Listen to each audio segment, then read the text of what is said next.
ahoj, ja som Blueberry TV a dneska som si pre vás prichystala tak, to alebo to. Takže legíny alebo rifle. Tak ja som za rifle, pretože rifle sú lepšie, krajšie a legíny sú také, zase sa mi nepáčia, ale väčšinou som furt bola na legíny. Ale teraz mám rada rifle. Kniha alebo film, tak ja som taký typ, že nemám moc rada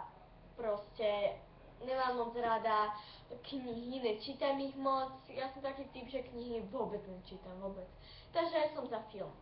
Teplo alebo zima, tak ja som za aj, ale niekedy som aj za teplo, aj zimu, pretože keď je teplo a už je moc také teplo, že je horko, úplne je dusno, tak si prajem, aby bola tá zima. Ale inak som za teplo.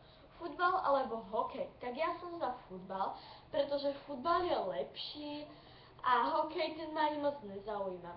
Futbal proste, keď napríklad hrajem futbal napríklad v telke, tak hravím, že furt hovorím, že do toho, daj mu gól, do toho a také proste. Mliečna čokoláda, a takže futbal. Mliečna čokoláda alebo horká čokoláda. Takže keď som bola väčšinou malá, tak som vyjedávala furt horkú čokoládu, ale teraz už mám rada mliečnu, lebo je lepšia a chutnejšia. Ja. Podpätky alebo tenisky. Tak ja som za tenisky, keď som bola menšia, tak som furt nosila iba podpätky, lebo som chcela byť taká princeznička alebo papaluška. A tak, takže tenisky. Slané alebo sladké, tak ja som za aj, pretože niekedy si dám slané aj sladké.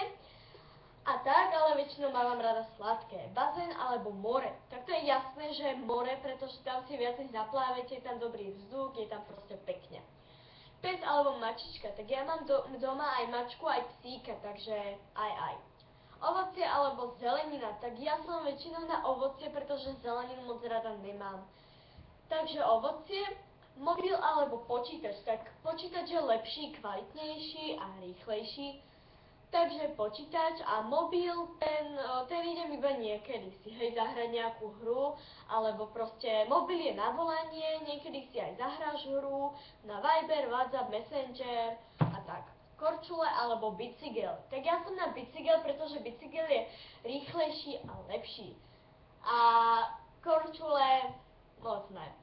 Takže pre toto video by to bolo všetko, takže zatiaľ papa!